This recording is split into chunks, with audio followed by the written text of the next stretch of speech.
Kalian semua pasti sudah mendengar tentang coronavirus, virus yang telah melanda Tiongkok hingga dunia hanya dalam 1 bulan saja. Wuhan coronavirus yang dinamakan WHO sebagai 2019 novel coronavirus adalah jenis virus corona yang baru saja ditemukan dan dapat menginfeksi manusia karena kecepatannya dalam berkembang biak, walaupun pada umumnya hanya menginfeksi binatang. Terdapat 7 jenis virus corona yang dapat menginfeksi manusia. 2 virus diantaranya adalah virus yang kita semua kenal beberapa tahun yang lalu, yaitu SARS coronavirus dan juga MERS coronavirus. Mereka semua adalah sekeluarga virus yang biasanya menyerang sistem pernafasan. Virus ini pertama kali ditemukan di kota Wuhan, Tiongkok pada Desember 2019 dan dicurigai dimulai dari sejenis kelelawar Chinese Rufous Horsebat yang dijual di sebuah pasar seafood dan binatang hidup yang besar di Tiongkok. Selain dapat berpindah dari binatang ke manusia, dapat juga ditularkan dari manusia ke manusia. Memangnya apa sih gejala yang timbul dari infeksi corona ini? Virus corona dapat menginfeksi saluran pernafasan atas. Jika menginfeksi saluran pernafasan atas, gejala pada umumnya tampak seperti batuk pilek biasa dengan demam ringan yang akan sembuh dalam beberapa hari. Tetapi pada sistem imun yang lemah, virus corona dapat menginfeksi saluran pernafasan bawah dan menyebabkan gejala lebih buruk seperti demam tinggi dan sesak nafas. Lalu, bagaimanakah cara untuk mencegah penyebaran virus ini? Virus corona kemungkinan menyebar lewat droplets dari orang yang terinfeksi yang tersebar terutama ketika mereka sedang batuk maupun bersin. Oleh karena itu, jika Anda atau seseorang di dekat Anda yang memiliki gejala batuk, pilek, demam, atau sesak nafas, kalian bisa menggunakan masker surgical dan ganti sesuai dengan kebutuhan. Tutup mulut dengan tisu saat batuk atau bersin, lalu segera buang ke tempat sampah dan cuci tangan dengan sabun atau hand sanitizer antiseptik. Sering-seringlah cuci tangan dan hindari memegang mata, hidung, maupun mulut sebelum mencuci tangan. Penggunaan masker di masa pandemi saat ini merupakan salah satu cara yang cukup efektif untuk mencegah penularan COVID-19. Namun, terkadang kita masih bingung bagaimana cara untuk menggunakan masker. Nah, di sini saya coba akan untuk menjelaskan bagaimana cara menggunakan masker.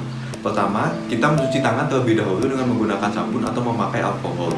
Setelah itu, pastikan saat menggunakan masker, area dagu, mulut, dan juga hidung tertutup rapat. Selama penggunaan masker, usahakan untuk seminimal mungkin menyentuh area masker yang ada di wajah. Jika terpaksa untuk menyentuh, usahakan setelah menyentuh kita mencuci tangan dengan sabun atau memakai alkohol. Untuk melepas masker, kita pegang talinya saja, kita lepaskan. Setelah kita lepaskan, kemudian jika masker medis kita buang.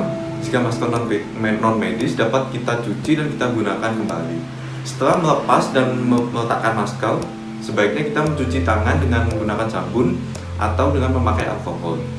Apakah kalian tahu bahwa penyakit gigi dan mulut menempati peringkat 6 dari 10 penyakit rawat jalan terbesar di Indonesia pada masa pandemi COVID-19? Masalah penyakit gigi dan mulut yang dialami oleh masyarakat Indonesia diantaranya ada kehilangan gigi, ada gigi berlubang, kemudian ada pendarahan, kemudian adanya pembengkakan pada gigi. Nah, sebelum kita mengetahui lebih lanjut tentang penyakit-penyakit tersebut, kita perlu mengetahui apa sih fungsi dari gigi itu sendiri. Nah, fungsi dari gigi itu yang pertama dapat digunakan untuk mengunyah makanan, kemudian untuk estetik saat kita tersenyum, dan juga untuk fonetik saat kita berbicara. Setelah itu, gigi dibedakan menjadi 2, yaitu gigi desidu dan juga gigi permanen. Gigi desidu biasanya terdapat pada anak-anak dengan jumlah 20 dan juga gigi permanen terdapat pada orang dewasa dengan jumlah 32. Setiap gigi memiliki fungsinya masing-masing. Gigi seri, gigi yang terletak di paling depan, berfungsi untuk memotong makanan. Kemudian gigi caninus yang terletak di sudut mulut berfungsi untuk mengiris makanan.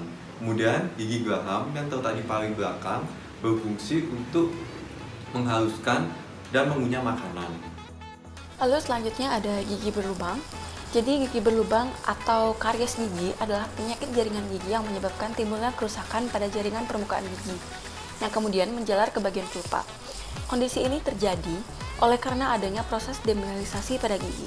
Proses ini melarutkan mineral pada gigi akibat adanya asam hasil produksi bakteri di dalam rongga mulut. Bakteri yang terlibat dalam proses pembentukan karies ini adalah bakteri jenis karyogenik. Bakteri karyogenik memiliki ciri-ciri dapat mendistribusikan gula menjadi bentuk asam, sehingga pH dalam mulut akan menjadi asam. Perubahan mineral pada gigi ini menyebabkan rusaknya enamel gigi lalu dentin hingga pada akhirnya menyebabkan gigi berlubang menjadi parah. Karies gigi tergolong penyakit kronis karena terjadi dalam kurun waktu yang panjang. Jika dibiarkan semakin lama, maka kerusakan gigi akan tidak dapat dihindari. Proses terjadinya karies secara singkat, yaitu di mana karies dimulai dengan adanya plak di dalam permukaan gigi atau adanya gula dan sukrasa sisa-sisa makanan, di mana bakteri kariogenik dalam rongga mulut akan menempel dan menyebabkan terjadinya asam. Asam tersebut akan menurunkan pH yang menyebabkan pH mulut menjadi asam. pH mulut yang asam akan mendemineralisasi email yang dimana atau akan mengikis email yang akan berlanjutan menjadi karies gigi.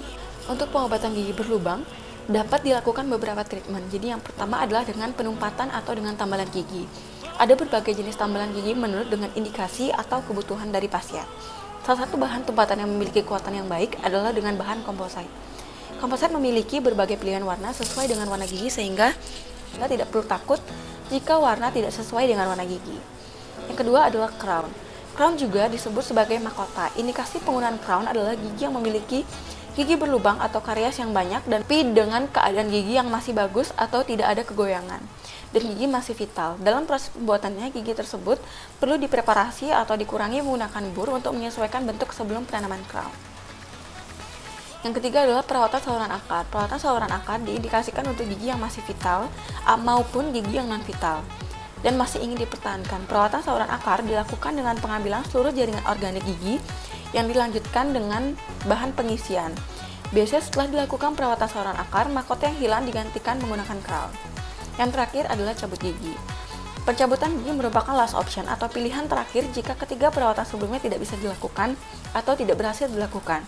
Banyak pertimbangan yang dilakukan sebelum pencabutan gigi, yaitu salah satunya adalah hilangnya gigi setelah pencabutan. Ada kehilangan gigi. Kehilangan gigi menyebabkan berbagai efek, salah satunya adalah timbulnya rasa malu untuk membuka mulut akibat kehilangan gigi. Selain itu, susah untuk mengunyah karena fungsi utama gigi adalah sebagai alat pengunyahan. Dan terakhir adalah pengucapan saat berbicara menjadi terganggu karena gigi juga memiliki fungsi bicara atau fungsi fonetik. Jadi, apa solusi untuk gigi setelah pencabutan? Solusinya adalah gigi tiruan. Gigi tiruan adalah dibagi menjadi dua jenis, yaitu gigi tiruan lepasan dan gigi tiruan cekat atau gigi tiruan permanen. Masing-masing jenis gigi tiruan memiliki berbagai indikasi dan kontraindikasi. Gigi tiruan lepasan adalah gigi yang bisa dipasang dan maupun bisa dilepas oleh penggunanya. Namun gigi tiruan cekat adalah gigi yang tidak bisa dilepaskan. Untuk dibersihkan, gigi tiruan lepasan harus dibersihkan pada malam hari, sedangkan gigi tiruan cekat dapat dibersihkan sesuai dengan kita menggosok gigi, seperti biasa. Lalu ada karang gigi atau dental calculus. Karang gigi atau dental calculus adalah deposit plak atau sisa makanan yang mengandung mikroorganisme atau bakteri yang menempel pada gigi dalam kurun waktu jangka lama, yang mengalami pengerasan atau terkalsifikasi. Karang gigi merupakan salah satu penyebab terjadinya penyakit periodontal. Penyakit periodontal adalah penyakit beragusi dan jaringan penyangga gigi. Jika tidak dibersihkan, maka dapat menyebabkan terjadinya perawadangan atau inflamasi pada gusi yang biasanya disebut dengan gingivitis. Untuk mengatasi masalah karang gigi, biasanya dokter gigi menyarankan untuk melakukan scaling, di mana scaling ini merupakan suatu prosedur untuk penghilangan kalkulus, plak, dan stain yang disebabkan oleh penumpukan sisa-sisa makanan dan cara menyikat gigi yang salah. Apabila karang gigi ini dibiarkan dalam jangka waktu yang lama dan tidak dibersihkan, maka akan menyebabkan gusi menjadi radang dan mudah berdarah. Tahukah kalian bagaimana cara mencegahnya? Berikut adalah hal-hal yang harus kita lakukan. Yang pertama yaitu menyikat gigi dengan pasta gigi yang mengandung fluoride. Fluoride yang terkandung dalam pasta gigi bertujuan untuk mengembalikan mineral gigi yang hilang akibat asam yang berasal dari bakteri dan makanan serta minuman yang manis. Yang kedua yaitu melakukan flossing dengan menggunakan dental floss. Yang ketiga itu adalah berkumur, di mana sebaiknya setelah sikat gigi kita berkumur cukup hanya sekali saja. Hal ini untuk mencegah agar fluoride tidak larut. Hal keempat yang harus dilakukan yaitu melakukan diet makanan yang mengandung glukosa yang tinggi, di mana makanan manis ini atau mengandung glukosa yang tinggi dapat dengan mudahnya menyebabkan penyakit karies atau gigi berlubang. Dan yang kelima yaitu melakukan kontrol periodik. Kunjungan ke dokter gigi diupayakan dilakukan secara berkala, setidaknya 6 bulan sekali. Adapun cara menyikat gigi adalah sebagai berikut. Yang pertama, letakkan bulu sikat gigi pada permukaan gigi dengan posisi membentuk sudut 45 derajat, kemudian lakukan gerakan berputar atau membulat secara kontinu.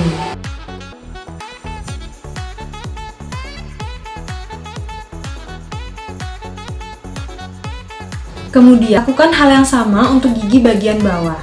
Setelah itu, sikat setiap bagian gigi. Mulai dari permukaan pengunyahan dengan gerakan maju mundur, dilanjutkan dengan gigi sebelahnya dengan gerakan yang sama, dan lakukan yang hal sama untuk rahang atas. Kemudian, untuk sisi dalam dekat dengan lidah, kita menggunakan gerakan seperti ini.